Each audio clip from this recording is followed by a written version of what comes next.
The gunshot that killed Vernon Young's brother echoed through his mind every night. But on this particular morning in April of 1876, the roar of floodwaters drowned out even those terrible memories. He had been riding along the banks of the swollen Rio Grande in western Texas for 3 days now, watching the spring rains transform the usually manageable river into a churning monster. The water had risen so high that entire sections of the trail between El Paso and the smaller settlements had become impassable. Vernon was a cattle driver by trade, though he had been alone for the better part of 6 months now, ever since his brother Thomas died in a saloon shooting in Belmont. The town had been their home base, a dusty collection of buildings where the desert met opportunity, but Vernon could not bear to stay there anymore. Every street corner reminded him of Thomas. Every face in the crowd made him expect to see his brother's familiar grin. So he rode, taking jobs where he could find them, moving cattle from ranch to ranch, sleeping under stars that seemed indifferent to human suffering. He was 26 years old and felt ancient. His dark hair had grown long enough to touch his collar, and his face had acquired new lines from squinting against the sun and sorrow. Women in the towns he passed through sometimes looked at him with interest, but he never stayed long enough for anything to develop. He told himself he preferred the solitude, that he was better off alone. The morning sun was climbing higher, burning off some of the moisture in the air, when he spotted something unusual on a rocky outcropping about 50 yards from the riverbank. At first he thought it might be an animal, maybe a deer that had gotten stranded when the waters rose.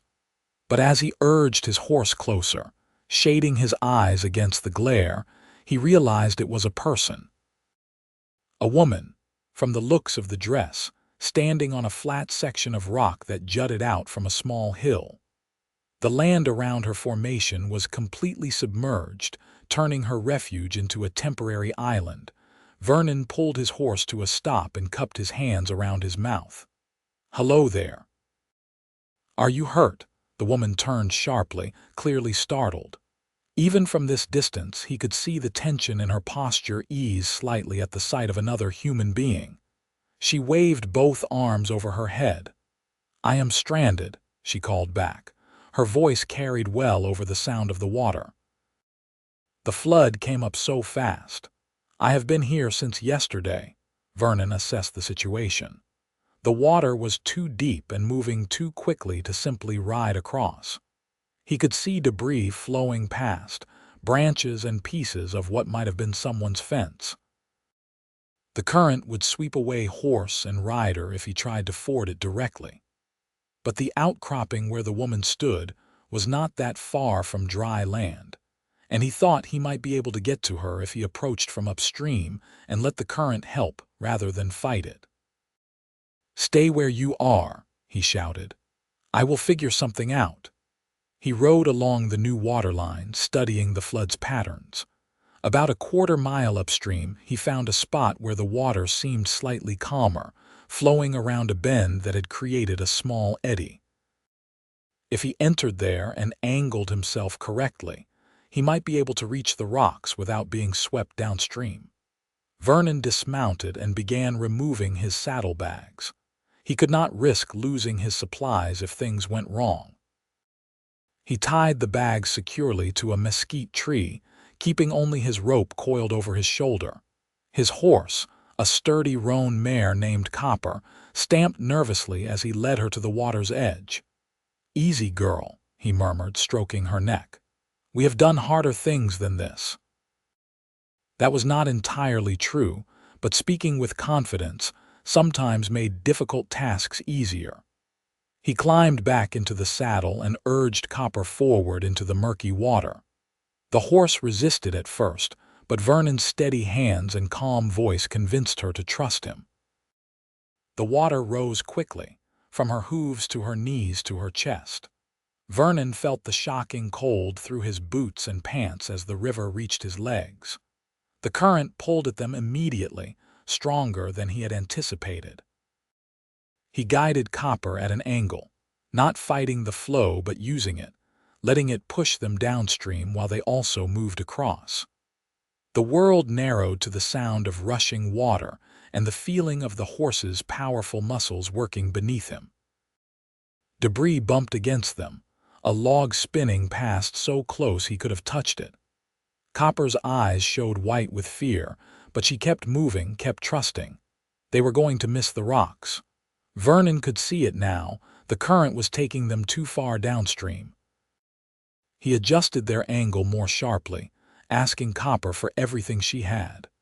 The horse surged forward, swimming now, her hooves not finding purchase on the bottom. Vernon leaned forward, adding his weight to help her, and for a few terrifying seconds he thought they would be swept away entirely. Then Copper's front hooves struck stone. She scrambled, slipped, found her footing, and lunged up onto the submerged rocks that led to the outcropping. Water streamed from both of them as they climbed higher, finally reaching the dry section where the woman waited. Vernon slid from the saddle, his legs unsteady on solid ground. Copper stood with her head lowered, breathing hard. The woman rushed toward them, and he got his first clear look at her. She was younger than he had expected, probably in her early 20s, with dark blonde hair that had come loose from its pins and hung in damp tangles around her shoulders. Her dress, once probably a respectable traveling outfit in dark blue, was muddy and torn at the hem. But it was her eyes that struck him most, hazel eyes that held fear and relief and gratitude all at once. "Thank God," she said, her voice breaking slightly. "I thought no one would come. I thought I would be here until the water took me or I died of thirst, which seems cruel when surrounded by water."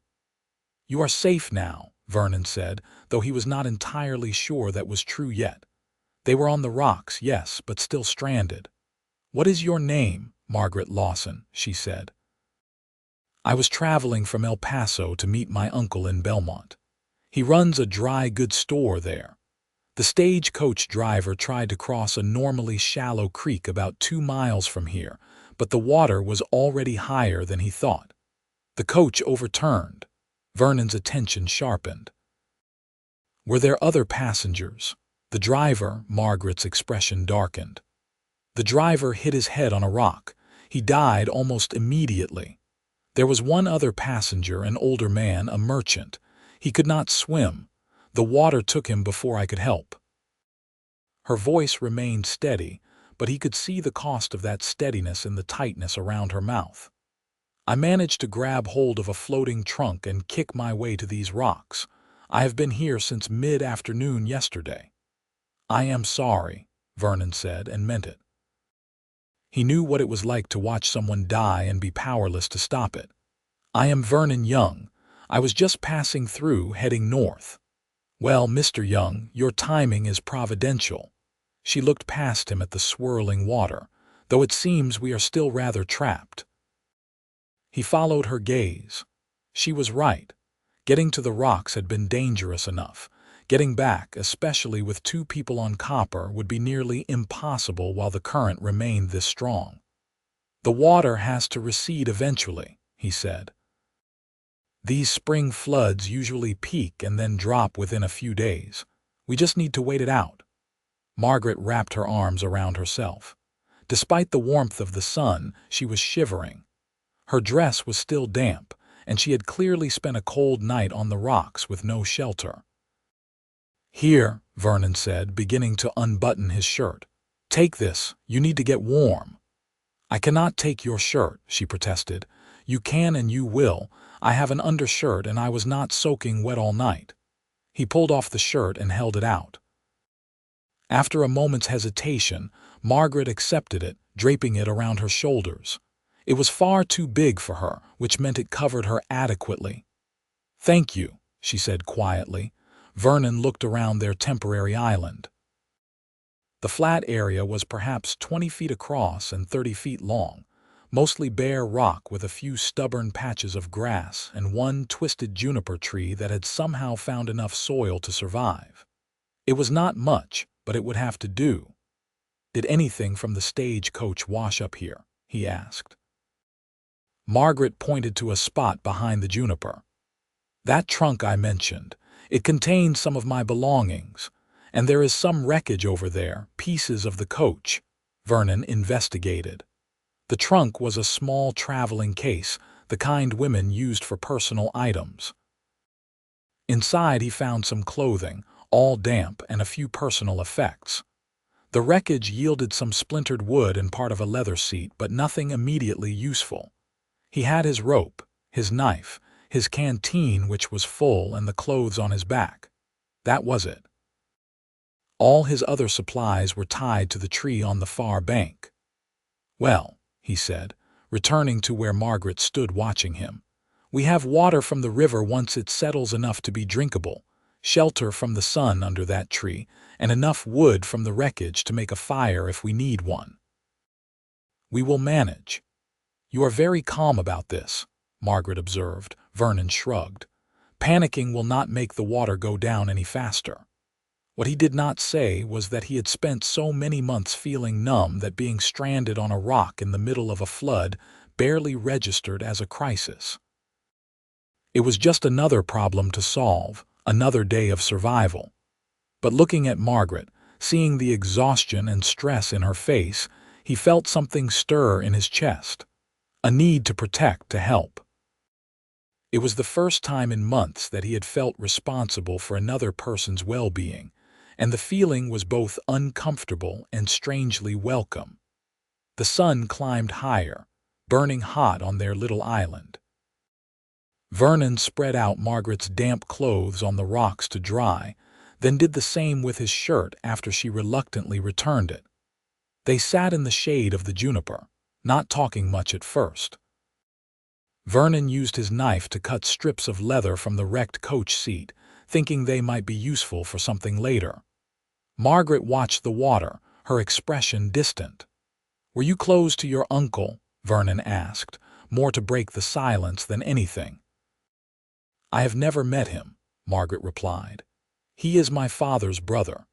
My father died 2 years ago and my mother passed last winter. Consumption. I was living with my mother's sister in El Paso, but she recently remarried, and her new husband made it clear I was not welcome to stay." She said it matter-of-factly, without self-pity.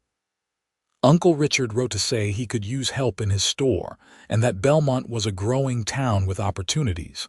So here I am. Or rather, here I am stuck between El Paso and Belmont, which was not part of the plan." "Belmont is where I am from," Vernon said. "Originally, I mean.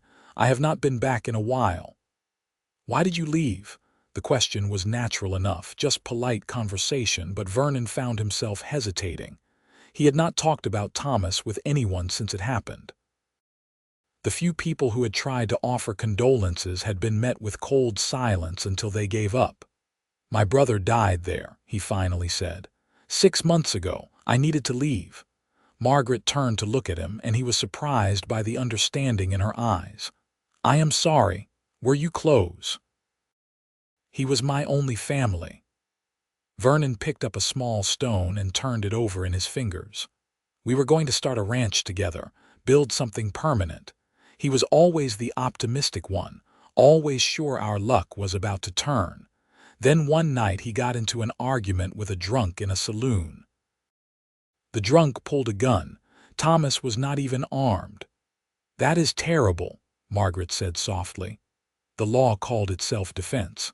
Said Thomas threw the first punch, so the other man had a right to protect himself. Never mind that Thomas was unarmed and the other man went straight for his gun." Vernon threw the stone toward the water. It landed with a splash that was immediately swallowed by the roar of the flood. "I stayed long enough to bury him, then I left." They sat in silence for a while. Vernon expected to feel the usual tightness in his chest that came whenever he thought about Thomas, but somehow it was slightly less today. Maybe it was the distraction of their situation, Or maybe it was the simple fact of having told someone the story. "You have other family?" Margaret asked. "No. Our parents died when I was 18 and Thomas was 16. We have been on our own since then." He glanced at her. "Seems we have that in common, being alone." "Yes," Margaret agreed, "though I am learning that being alone and being lonely are not quite the same thing. I was surrounded by people in my aunt's house, but I have never felt lonelier."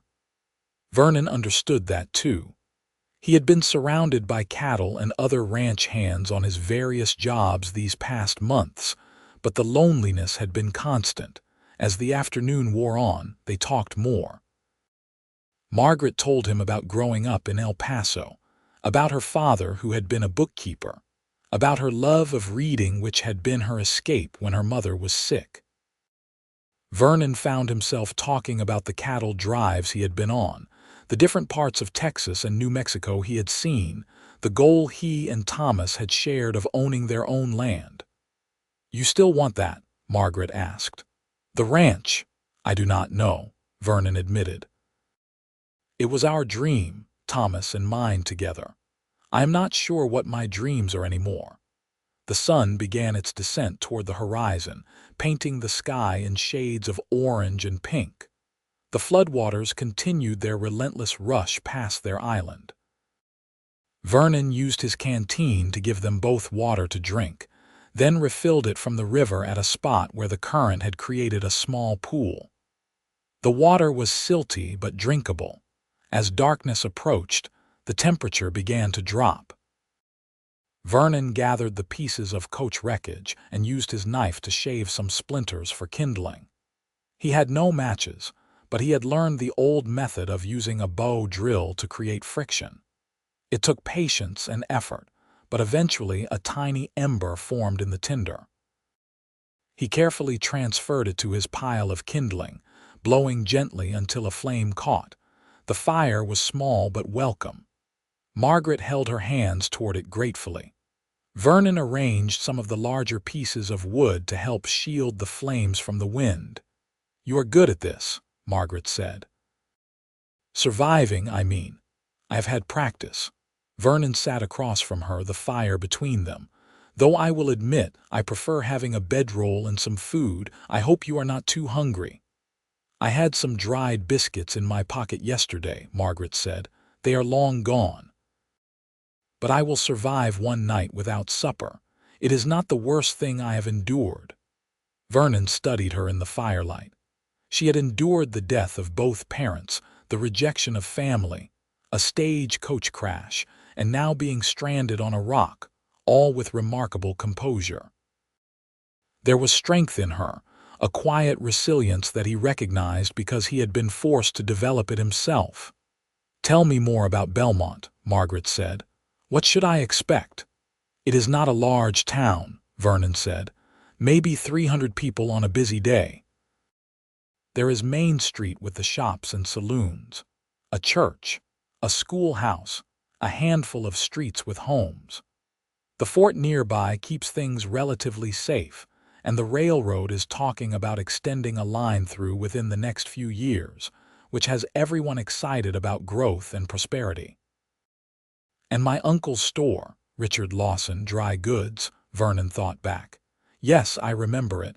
It is on Main Street, decent-sized. He always seemed like a fair man from what I saw." Margaret looked relieved. "Good. I was worried he might be offering charity out of obligation rather than actually wanting help." "I think you will be an asset to him," Vernon said. "You are clearly intelligent and capable." She smiled, and Vernon was struck by how the expression transformed her face. The weariness faded for a moment, and he saw the beauty beneath the dirt and exhaustion. His heart did a strange little skip, and he looked away, suddenly uncomfortable. They talked more as the fire burned down, eventually falling into a comfortable silence. Margaret curled up on her side, using her bundled dry clothes as a pillow. Vernon added the last pieces of wood to the fire and positioned himself on the opposite side, determined to keep watch through the night. But exhaustion crept up on him. The effort of crossing the flood, the emotional weight of talking about Thomas, the accumulated fatigue of months of lonely wandering, all of it combined to pull him toward sleep.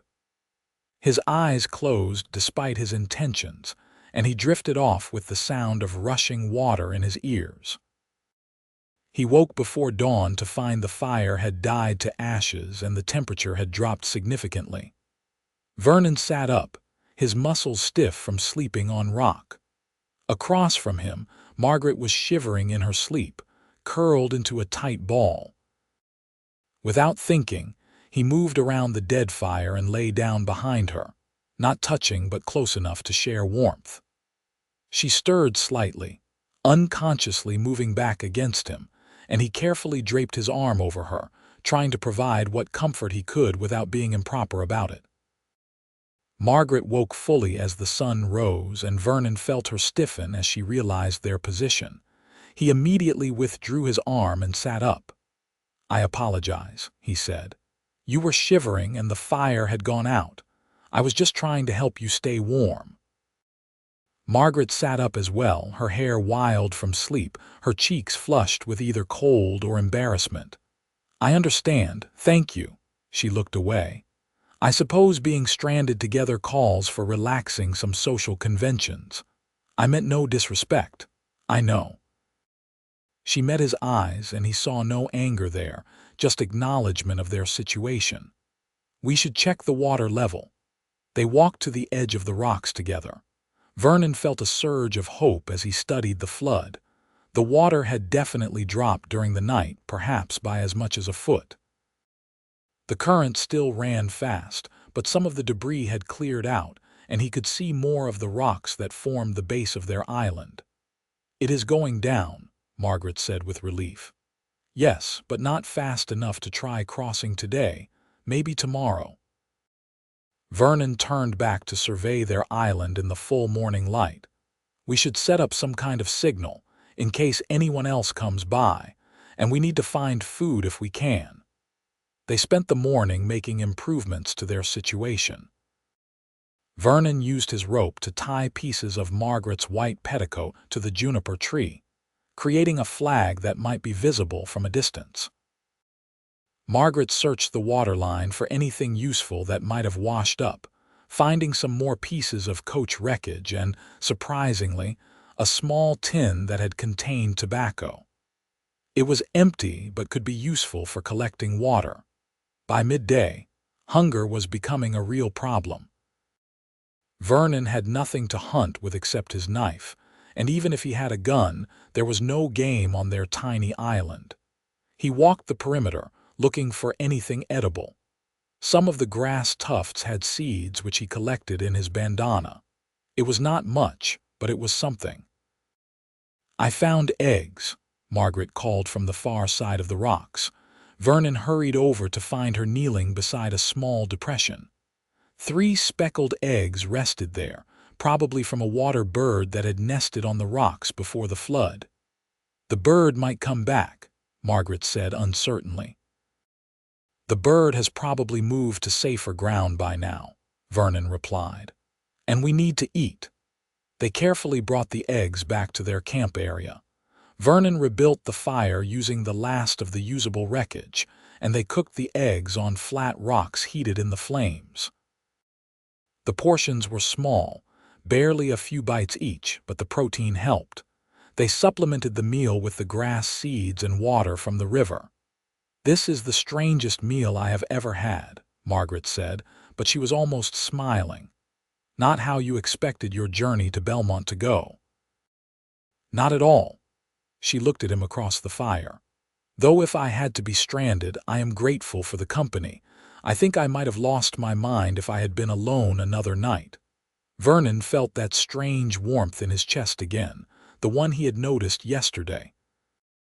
He was growing to like Margaret, he realized. Like the way she met difficulties without falling apart, the way she could find a moment of humor even in their dire situation. Like the intelligence in her eyes and the determination in her voice. "How old are you?" he asked, then immediately worried the question was too personal, but Margaret answered without hesitation. "22, and you? 26. So young to have lost everyone," she said quietly. "You too."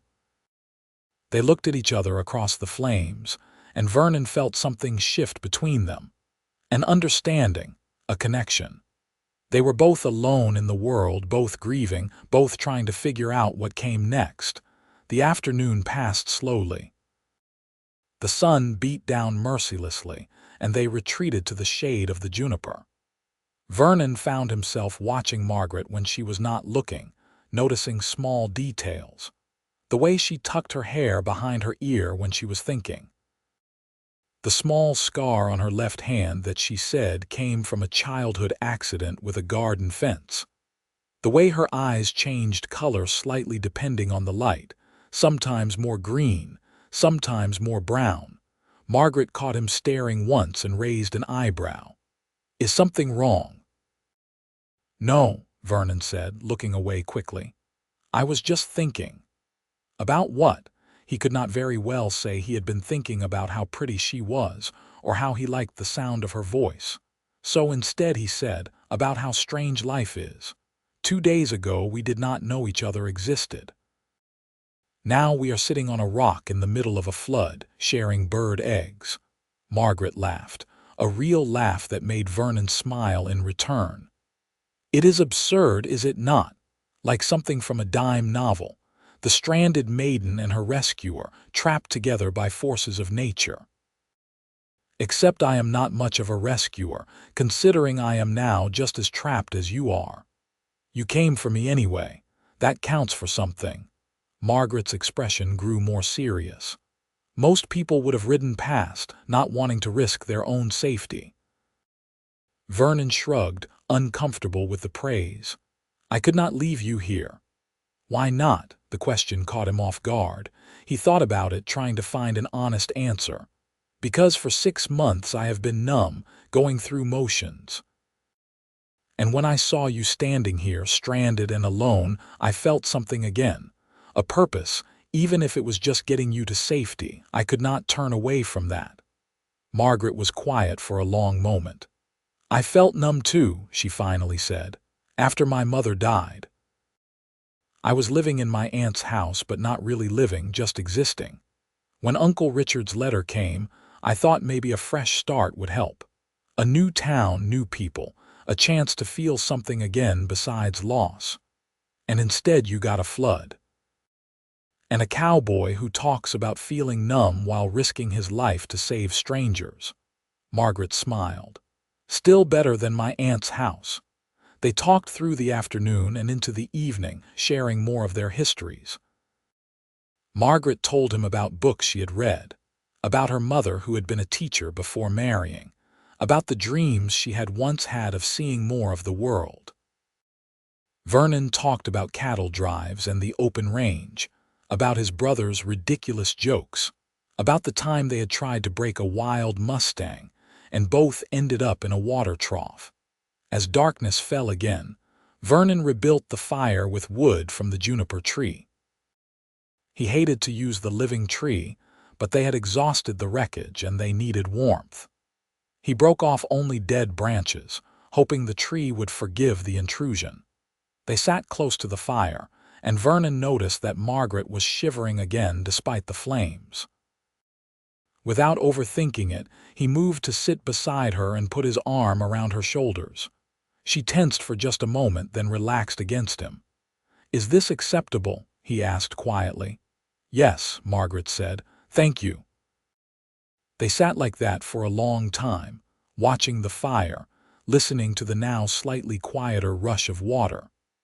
Vernon was intensely aware of every point where their bodies touched.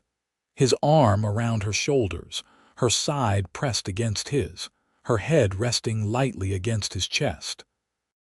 It felt right in a way that surprised him, natural, like something he had been missing without knowing it. "Vernon," Margaret's voice was soft.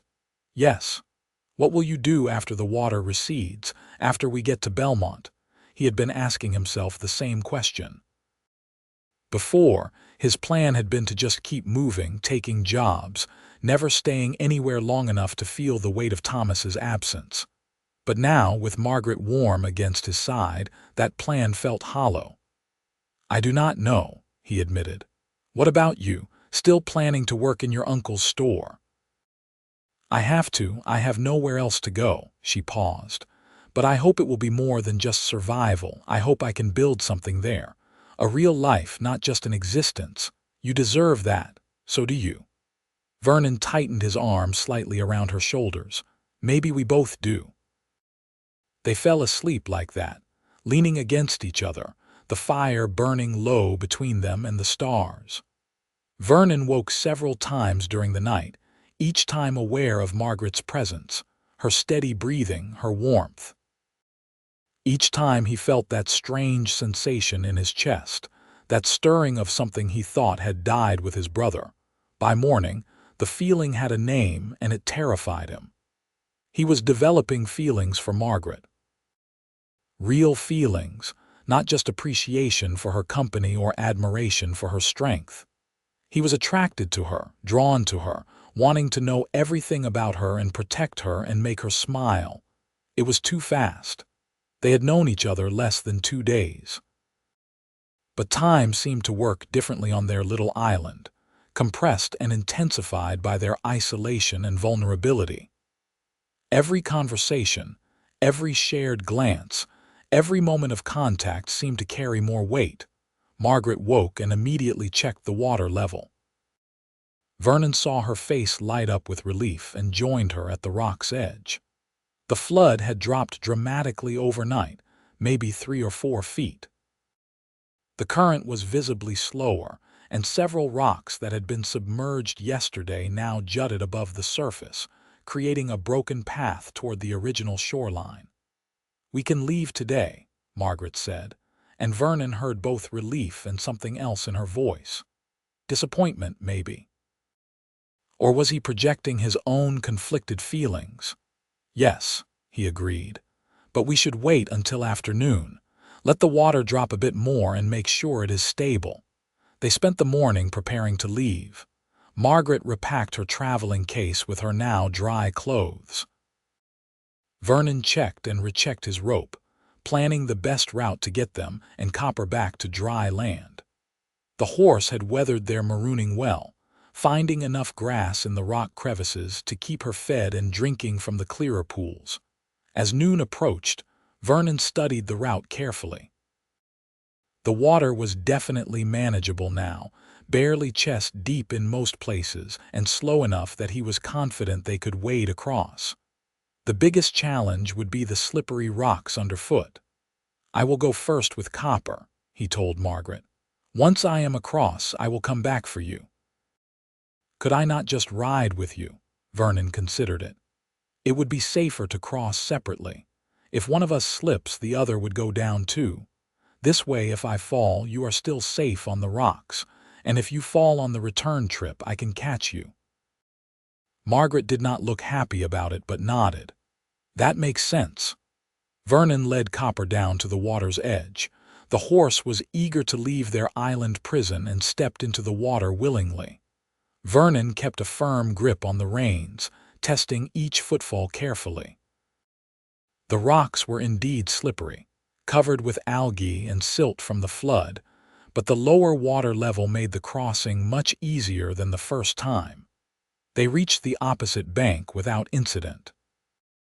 Vernon quickly retrieved his saddlebags from the mesquite tree where he had left them, relieved to find everything intact. He grabbed a spare shirt and some jerky, then led Copper back into the water. Margaret was waiting at the edge of the rocks, her traveling case in hand. She had tied up her hair and tucked her skirts as high as modesty allowed, preparing for the water. "Ready," Vernon called. "Ready." She stepped into the water, gasping at the cold. Vernon waded toward her, reaching out his free hand. Margaret took it, her fingers gripping his tightly. Together they began the careful crossing, Vernon leading the way, testing each step before putting his full weight down. They were halfway across when Margaret's foot slipped. She cried out, her hand jerking in Vernon's grip as she started to fall. He immediately dropped Copper's reins and caught Margaret with both arms, pulling her against his chest to stabilize her. The horse, well trained, simply stood and waited. "I have you," Vernon said. "Are you all right?" Margaret was breathing hard, her hands clutching his shirt. "Yes, thank you." "That scared me." "Me too." Vernon realized he was holding her much closer than strictly necessary, but she was not pulling away. "We need to keep moving. Can you continue?" "Yes." But Vernon did not let go of her. Instead, he kept one arm around her waist and used his other hand to lead Copper. They moved slower this way, but he was not taking any more chances with Margaret's safety. She leaned into him, trusting him to guide her, and they completed the crossing together. On the far bank, Margaret's legs gave out slightly as the adrenaline faded. Vernon helped her to solid ground, and they collapsed together on the grass, breathing hard. Copper wandered a few steps away and began grazing, unconcerned with human drama. Vernon realized he was still holding Margaret, one arm around her waist, her head against his shoulder. He should let go. They were safe now, on solid ground, the danger past. But he could not seem to make himself move. Margaret lifted her head and looked at him. They were so close he could see the individual colors in her hazel eyes, green and brown and gold all mixed together. He could see a small freckle on her cheekbone that he had not noticed before. He could feel her breath against his face. "Vernon," she whispered. He kissed her. It was not a decision, not a conscious choice. It was instinct, need, weeks of loneliness and grief finding sudden relief in her presence. His lips found hers, gentle at first, questioning. Margaret made a small sound in the back of her throat and kissed him back, her hands coming up to clutch his shoulders. The kiss deepened. Vernon's hand came up to cup her face, his thumb brushing her cheekbone. Margaret pressed closer, and he felt the entire length of her body against his. The world reduced to the taste of her lips, the softness of her skin, the way she responded to him with equal hunger. When they finally broke apart, both breathing hard, Vernon felt dazed. "I apologize," he managed. "I should not have done that." "Why not?" Margaret asked. Her lips were slightly swollen from the kiss, her eyes bright. "We barely know each other. I took advantage. You have been through an ordeal, Vernon." Margaret put her hand on his chest, right over his heart. "Do you think I did not want you to kiss me?" He stared at her. "Did you?" "Yes," she said simply. "I have been thinking about it since yesterday. I know it is fast. I know we just met. But when you held me last night, when we talked, when you came back for me in that water, even though you could have just sent help from town, I felt something I have never felt before." "What?" Vernon asked, his voice rough. "Safe," Margaret said, "and seen, and not alone anymore." She looked down at where her hand rested on his chest. "I thought maybe you felt it too." "I do," Vernon admitted. "God help me, I do. But Margaret, I am a mess. I have been drifting for 6 months with no plan, no home, just running from grief." "You deserve someone stable, someone who can give you security." "I deserve someone who looks at me the way you do," Margaret countered. "Someone who risks everything to save a stranger, someone who shares their last bit of warmth on a cold night." She met his eyes. "I think you might be the best man I have ever met, Vernon Young." Vernon felt something break open in his chest, some frozen place that had been locked since Thomas died. His eyes burned with unexpected tears. "I do not want to hurt you." "Then do not." Margaret's voice was soft but firm. "Stay. Come to Belmont with me, see where this goes. I have nothing to offer you, no job, no home, no money beyond what is in my saddlebags." "I have nothing either," Margaret pointed out. "We are equally poor. We can figure it out together." Vernon searched her face, looking for doubt or hesitation. He found only determination and hope, and something else that made his heart race.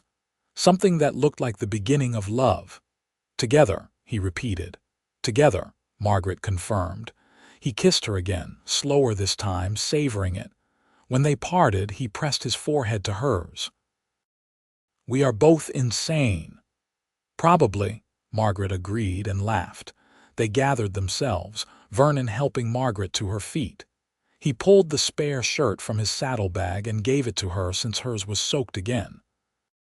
They shared the jerky from his supplies, and it tasted better than any meal Vernon could remember. As they prepared to continue the journey to Belmont, Vernon felt something unfamiliar stirring in his chest. It took him a moment to recognize it as hope.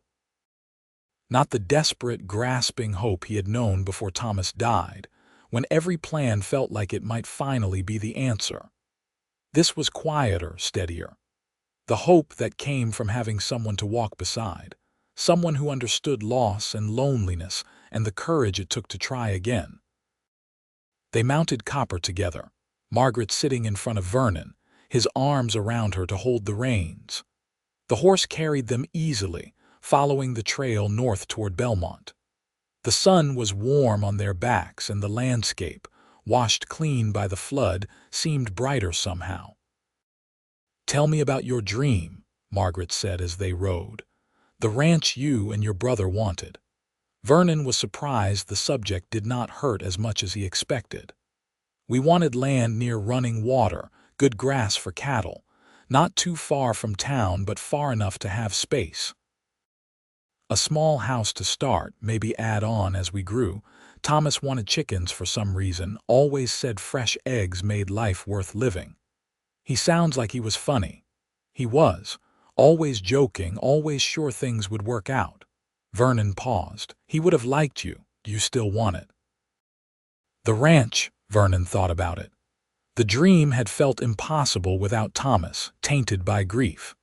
But with Margaret warm and solid in his arms, asking the question like it was still possible, like the future was not a closed door, he felt something shift. "Maybe," he said. "Not exactly the way we planned it, but something similar, a place of our own." He hesitated, then added, "Would that interest you, if we could make it work, a home of my own?" Margaret leaned back against his chest. "That sounds wonderful. Though I should probably meet my uncle first and see about this job he promised me." "That is probably wise," Vernon agreed. They rode in comfortable silence for a while, following the muddy trail. Evidence of the flood was everywhere. Debris in the trees, washed-out sections of path, a destroyed homestead in the distance. But the water was gone, and the land would recover. They stopped to rest and water Copper at a clear stream that had returned to its normal banks. While the horse drank, Vernon and Margaret sat on a fallen log, shoulders touching. "What if your uncle does not approve of me?" Vernon asked. He had been worrying about it for the last mile. "Why would he not approve? I am a drifter. I have no prospects. I kissed his niece within 2 days of meeting her." Vernon ticked off his failings on his fingers. Margaret caught his hand and laced her fingers through his. "You saved his niece's life. You are a hard worker, you have cattle driving experience, and from what you have said, you have some money saved. Those are prospects. And as for the kissing, well, that is between us." Vernon squeezed her hand. "When did you become so optimistic?"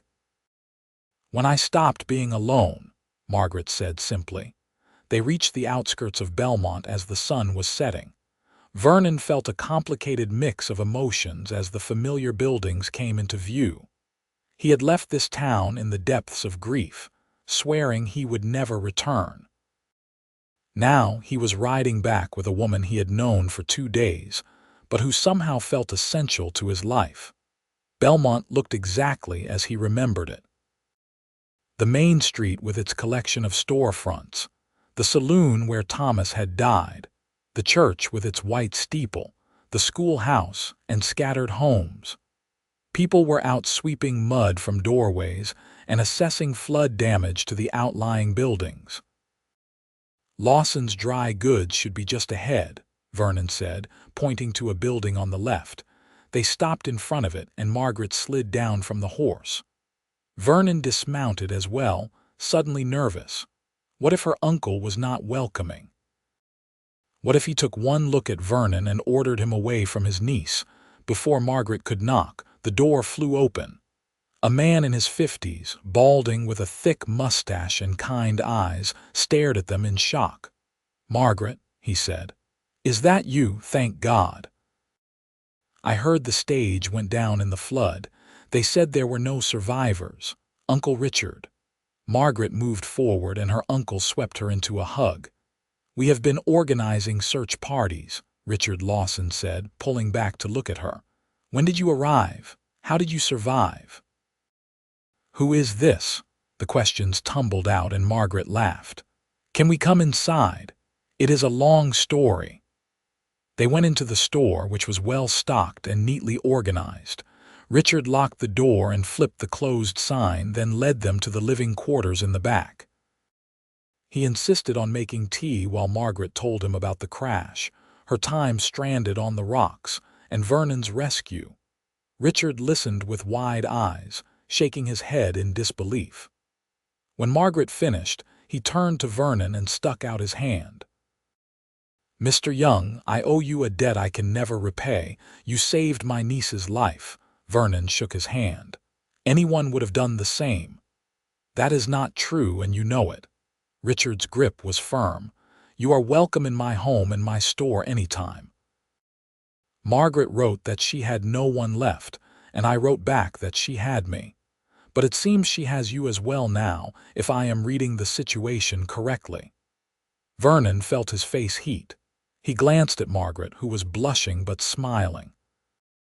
"Uncle Richard, we have not known each other long," Margaret started. 2 days, Vernon added. "But yes," Margaret continued, "there is something between us. I know it is fast." Richard looked between them, then smiled. "My wife, God rest her soul, I knew I would marry her within an hour of meeting her. Sometimes you just know." "Are your intentions toward my niece honorable, Mr. Young?" "Yes, sir," Vernon said immediately. "Completely honorable, though I should be honest about my circumstances. I am currently between jobs, living on savings. I am a cattle driver by trade and I have some experience with ranching. I am hoping to find work in the area." "What about your own ranch?" Margaret interjected. "Tell him about your dream." Vernon shot her a look, but she just smiled encouragingly. So he told Richard about the plan he and Thomas had made, about wanting land and cattle of their own, about the life they had hoped to build. Richard listened thoughtfully, sipping his tea. When Vernon finished, the older man nodded. "I might be able to help with that. There is a property about 3 miles from town, belongs to a widow named Mrs. Fletcher. Her husband died last year, and she has been trying to sell it to move back east to her daughter. It is small, maybe 160 acres, with a house and a barn. The price is fair because she is eager to leave." Vernon's heart began to beat faster. "How much?" Richard named a figure. It was more than Vernon had saved, but not impossibly more. Maybe if he worked for a few months, took on extra jobs, saved every penny. "I could not afford it yet," Vernon admitted. "But if I could find work, maybe in 6 months or a year. Or," Richard said slowly, "you could work for me. I need someone to help with the heavier work in the store, and I have been thinking about expanding, maybe running a freight business on the side since the railroad is coming. I could pay you a salary and provide room and board. You could save faster that way." Vernon stared at him. "You are offering me a job? You just met me. You saved my niece. That tells me about your character." Richard smiled. "And Margaret trusts you. That is good enough for me." Vernon looked at Margaret, who was beaming at him. "What do you think?" "I think my uncle is wise and generous," Margaret said, "and I think you should say yes." "Then yes," Vernon said, turning back to Richard. "Thank you. I will work hard, I promise. I know you will." Richard stood and clapped Vernon on the shoulder. "Now you look exhausted, both of you. Margaret, your room is upstairs, second door on the left. I had it prepared when I got your letter. Mr. Young, I have a spare room as well. Get some rest and we can discuss details in the morning." They said their goodnights, and Vernon followed Richard upstairs to a small but clean room with a real bed. After days of sleeping on rock and then ground, it looked like luxury.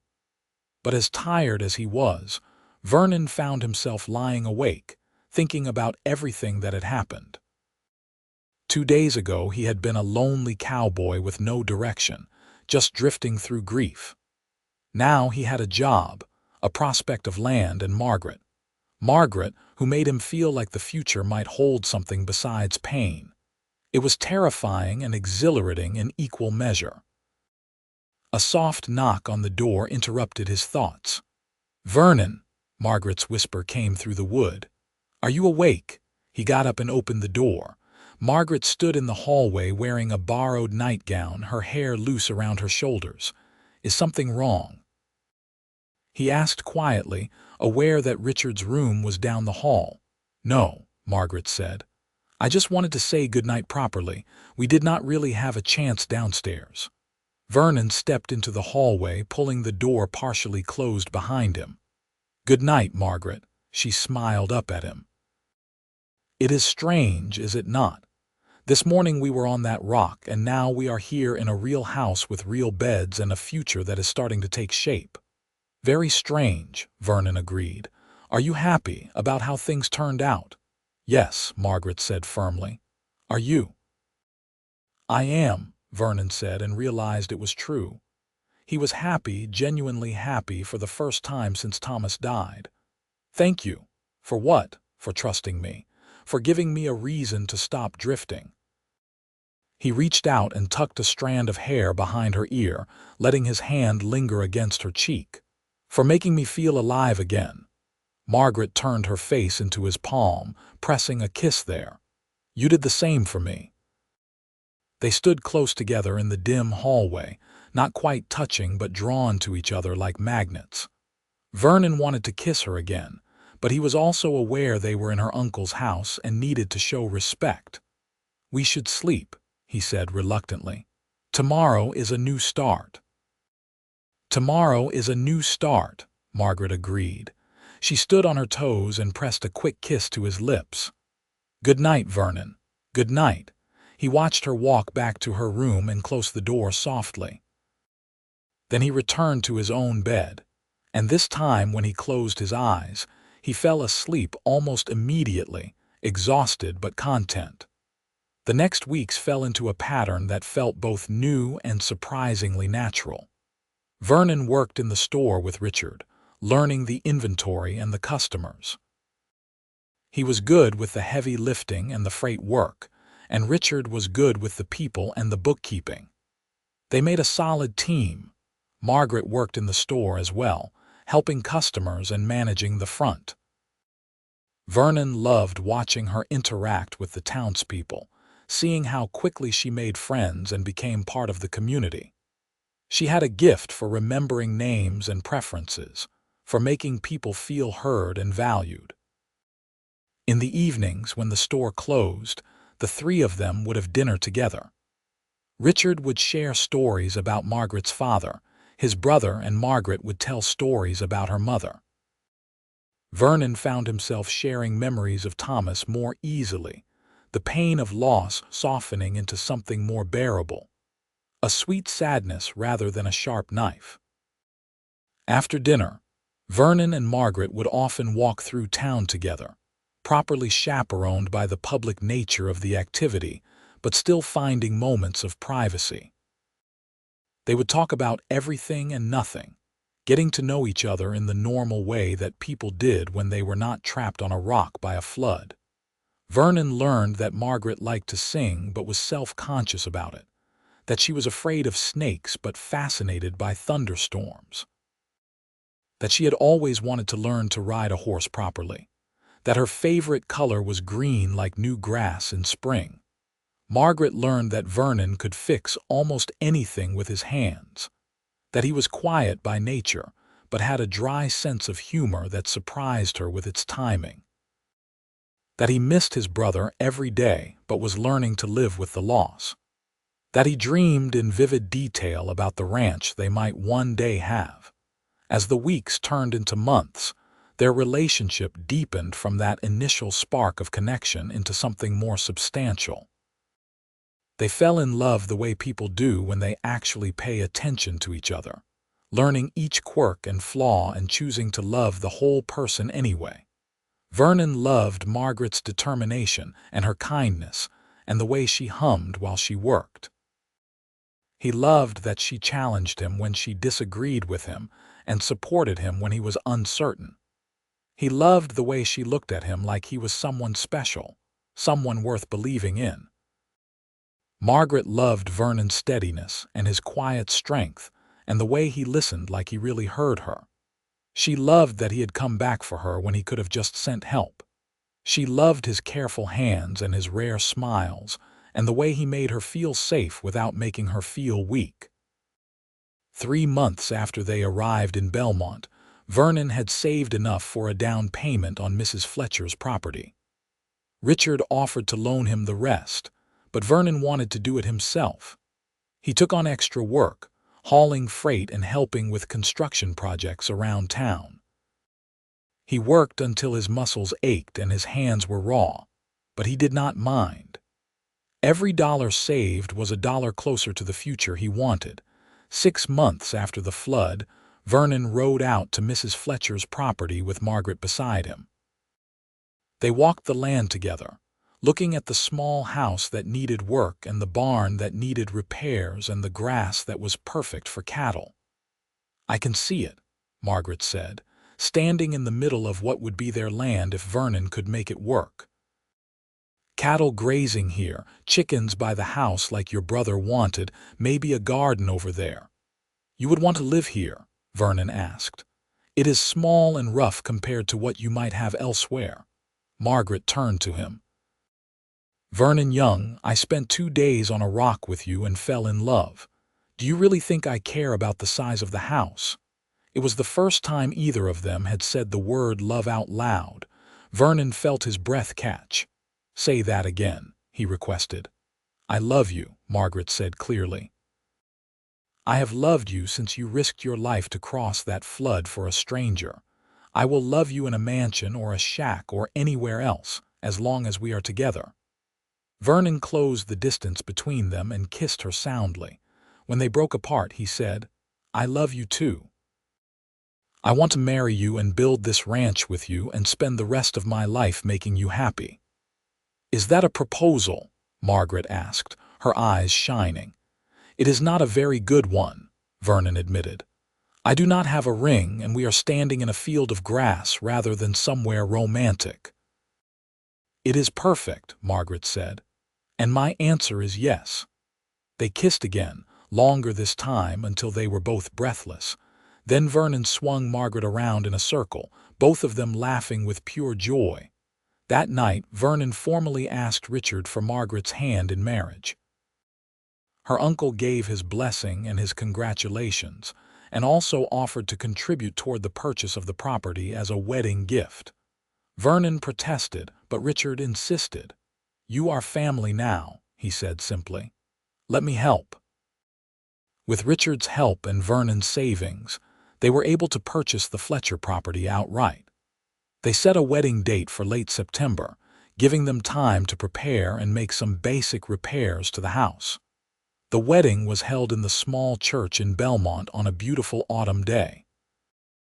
Margaret wore a simple dress in cream-colored silk that her uncle had ordered special from El Paso. Vernon wore his best suit and tried not to be nervous as he waited at the altar. When Margaret walked down the aisle, the world seemed to stop. She was so beautiful it made his chest ache. But more than that, she was his. The woman who had been stranded on a rock and changed his life completely. The woman who had reminded him that grief did not have to be the end of the story. They said their vows, promising to love and honor each other through all the challenges ahead. When the preacher pronounced them husband and wife, Vernon kissed Margaret with all the love and hope and gratitude he felt. The small congregation applauded, and they walked back down the aisle together, ready to start their new life. The reception was held at Richard's store, with food and music and dancing. The whole town came, it seemed, to celebrate with them. Vernon found himself shaking hands and accepting congratulations from people he barely knew, but everyone was kind and welcoming. As the sun set, Vernon and Margaret slipped away from the party and rode out to their property, to the small house that was now their home. Vernon carried Margaret over the threshold, both of them laughing at the tradition. Inside, the house was simple but clean. They had spent the last week scrubbing and repairing, making it livable. One room served as a kitchen and living area with a bedroom off to one side. It was not much, but it was theirs. "Mrs. Young," Vernon said, setting Margaret on her feet but keeping his arms around her. "How does it feel?" "Perfect," Margaret said. She reached up and began unbuttoning his shirt. "How does it feel to you, like coming home?" Vernon said honestly. "Like everything that happened, all the pain and loss led me to exactly where I was supposed to be." "With me," Margaret said softly. "With you," Vernon confirmed. He cupped her face in his hands. "I will spend every day of the rest of my life making sure you never regret saying yes." "I could never regret you," Margaret said and kissed him. They made love for the first time in their marriage bed, learning each other with patience and tenderness and growing passion. Afterward, they lay tangled together, Margaret's head on Vernon's chest, his hand stroking her hair. "I want to have a family with you," Margaret said quietly. "Children running around this house, growing up with the land and the animals. A real home full of love." "I want that too," Vernon said. He thought of Thomas, of the family he had lost, and felt both sadness and hope. "We will build something good here, something that lasts." They drifted off to sleep in each other's arms, the beginning of their life together marked by contentment and love and the promise of tomorrow. The first year of marriage was hard work, but filled with joy. Vernon and Margaret worked side by side to improve the property, to build up a small herd of cattle, to plant a garden and fix the barn and make the house more comfortable. Richard helped when he could, and Vernon hired a few ranch hands when the cattle work became too much for one person. Margaret proved to be a natural rancher, unafraid of hard work or early mornings. She learned to ride properly, taking to it with enthusiasm. She handled the chickens Vernon bought in honor of his brother, collecting eggs and laughing when the rooster chased Vernon around the yard. They had disagreements, of course. Margaret thought Vernon worked too hard and did not rest enough. Vernon thought Margaret took on too many projects at once and exhausted herself. But they learned to talk through their differences, to compromise, to remember that they were on the same team. In the spring of their second year of marriage, Margaret told Vernon she was expecting a baby. He was overcome with emotion, equal parts terrified and elated. A child. Their child. A family growing on the land they had built together. "Are you happy?" Margaret asked, watching his face carefully. "I am overwhelmed," Vernon admitted. "But yes, so happy I do not have words for it." The pregnancy was relatively easy, and Margaret continued to work as much as she could, stubbornly refusing to be treated like she was fragile. Vernon worried constantly but tried not to hover. Richard came out to visit often, excited about becoming a great uncle. In November, on a cold night with stars blazing overhead, Margaret went into labor. Vernon rode like mad to fetch the midwife, then spent the longest hours of his life pacing outside the bedroom while Margaret labored. He could hear her cries of pain and felt helpless, useless, desperate. Finally, as dawn broke, he heard a different cry. The thin, angry wail of a newborn. The midwife opened the door and smiled at him. "You have a son," she said. "A healthy boy, and your wife is tired but well." Vernon rushed into the room. Margaret lay in the bed, exhausted and sweaty and more beautiful than he had ever seen her. In her arms was a tiny bundle, a baby with dark hair and a scrunched red face. "Vernon," Margaret said softly, "come meet your son." He sat carefully on the edge of the bed and looked down at the baby. His son. His and Margaret's son. The reality of it hit him like a physical blow, and he felt tears streaming down his face. "He is perfect," Vernon managed. "You are amazing. I cannot believe you did that." "We did it together," Margaret said. "We made him together. What should we name him?" They had discussed names but never settled on one. Vernon looked at the baby, then at Margaret, then said, "What about Thomas, after my brother?" Margaret's eyes filled with tears. "Thomas Young." "I think that is perfect. Your brother would be honored. And he would make terrible jokes about how the baby looks like a wrinkled old man," Vernon added, and Margaret laughed through her tears. They named their son Thomas Richard Young, honoring both the brother Vernon had lost and the uncle who had welcomed them. Richard wept when they told him, touched beyond words. Baby Thomas was a good child, healthy and strong. He had Margaret's hazel eyes and Vernon's dark hair. Watching Margaret nurse him or sing to him or simply hold him while he slept, Vernon felt his heart expand with love he had not known was possible. Life settled into a new rhythm. The ranch continued to grow, now providing a solid income. Vernon hired more help so he could spend time with his family. Margaret reduced her hours helping at Richard's store, focusing on Thomas and the household. When Thomas was 2, Margaret became pregnant again. This time with a daughter, whom they named Sarah after Margaret's mother. Sarah had blonde hair like her mother and a personality that was pure determination from day one. 2 years later came another son, William. Then a daughter named Anne. Their family grew, and the small house expanded with it. Vernon built additions, more bedrooms, a larger kitchen. The ranch prospered, the cattle herd multiplied, and they became one of the more successful operations in the area. Through it all, Vernon and Margaret's love deepened. They had their challenges, the normal struggles of any marriage. Money was sometimes tight. The children got sick.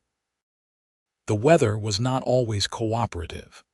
But they faced everything together, remembering those 2 days on the rock when they had first found each other. On their 10th wedding anniversary, Vernon and Margaret rode out to the spot where they had been stranded. The river flowed peacefully within its banks, the rocks that had been their island now dry and sun-baked. It was hard to believe that 10 years had passed, that the scared and lonely people they had been were now surrounded by family and prosperity.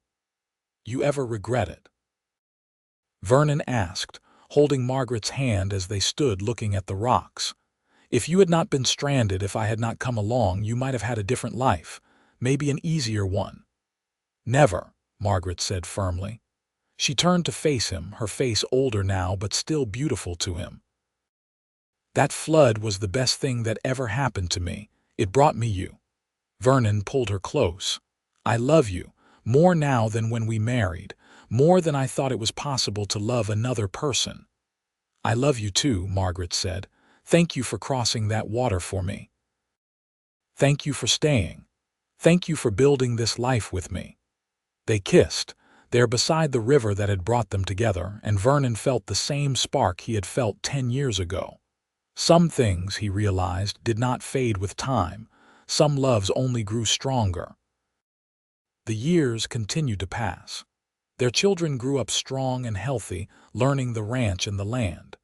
Thomas, the eldest, showed an aptitude for cattle that reminded Vernon of his brother. Sarah was smart and curious, always reading and asking questions. William was quiet and thoughtful, good with his hands like his father.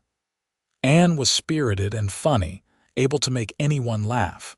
Richard grew older but remained active, doting on his great-nieces and great-nephews. He eventually passed peacefully in his sleep at the age of 73, leaving the store to Margaret. She ran it with the help of a manager, balancing the business with the ranch and the family.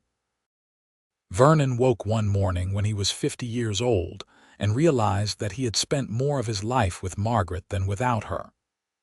They had been married for 24 years, had raised 4 children, had built a successful ranch from almost nothing. The lonely, grieving cowboy he had been was almost unrecognizable now. He rolled over in bed and looked at Margaret, still asleep beside him. Gray had threaded through her blonde hair, and lines had formed around her eyes and mouth. She was in her late 40s now, no longer the young woman stranded on a rock. But when she opened her eyes and smiled at him, he saw the same person. The woman who had trusted him, who had chosen him, who had built a life with him. "Good morning," Margaret murmured. "Good morning," Vernon replied. He pulled her close. "I was just thinking about how lucky I am." "Only thinking," Margaret teased. "Should I be offended?" "Knowing," Vernon corrected. "I know how lucky I am, every single day." Margaret kissed him softly. "We are both lucky. We found each other when we both needed finding." As the sun rose over their ranch, painting the sky in shades of gold and pink, Vernon held his wife and thought about the strange path that had led him here. A flood, a stranded woman, 2 days on a rock. It had seemed like a disaster at the time, but it had been the beginning of everything good in his life. Their eldest son, Thomas, eventually married a local girl and took over more of the ranch operations. Sarah married a schoolteacher and opened a small library in Belmont. William started his own ranch on adjacent property. Anne married a businessman from El Paso but visited often with her growing family. Vernon and Margaret became grandparents, then great-grandparents. They grew old together on the land they had built, surrounded by family and love. On quiet evenings, they would sit on the porch of their much-expanded house and watch the sunset, holding hands like they had for decades. "You remember those 2 days on the rock?" Margaret would sometimes ask. "Every detail," Vernon would always reply, and it was true. He remembered the fear and the cold and the hunger. But more than that, he remembered the moment he had decided to cross that flood for a stranger. The moment that had changed everything. The moment that had led to this life, this love, this family. When Vernon was 78 years old, he passed away peacefully in his sleep with Margaret beside him. He died a happy man, surrounded by the family he and Margaret had created, on the land they had built together. His last conscious thought was of her, of the woman he had found stranded by a flood 52 years earlier. Margaret lived another 3 years, spending her time with children and grandchildren and great-grandchildren, telling stories about the ranch and about Vernon, making sure his memory lived on. She spoke often of those 2 days on the rock, of the lonely cowboy who had become the love of her life. When she died at the age of 84, the whole town of Belmont came to her funeral. The ranch had become one of the most successful in the region, and the Young family was well known and respected. But what people remembered most was the love story, the cowboy and the stranded woman, the flood that had brought them together, the life they had built from almost nothing. Their oldest grandson, Thomas II, inherited the main ranch. He had heard the story many times about his namesake who had died young and about his grandparents who had found each other in the flood. He made sure the story was passed down to his own children, wanting them to understand that sometimes the worst moments could lead to the best outcomes. The ranch continued to prosper through the generations, the land that Vernon and Margaret had worked so hard to build remaining in the family. And always, the story was told. The story of how a lonely cowboy had found a woman stranded by a flood, and how waiting for the water to recede had given them time to fall in love. How 2 broken people had found each other and built something beautiful together. How tragedy and disaster had, in the end, led to the greatest blessing. Years after both Vernon and Margaret were gone, travelers would sometimes stop at the Young ranch and ask about the story they had heard in town. And whoever was there would smile and tell it again, about the flood and the rock and the 2 days that had changed everything. About love found in unlikely circumstances, about patience rewarded, about the family that had grown from that chance meeting. The river still flowed through the land, peaceful most years, but occasionally swelling with spring rains. The rocks where Vernon and Margaret had been stranded remained, a landmark that the family treated with reverence.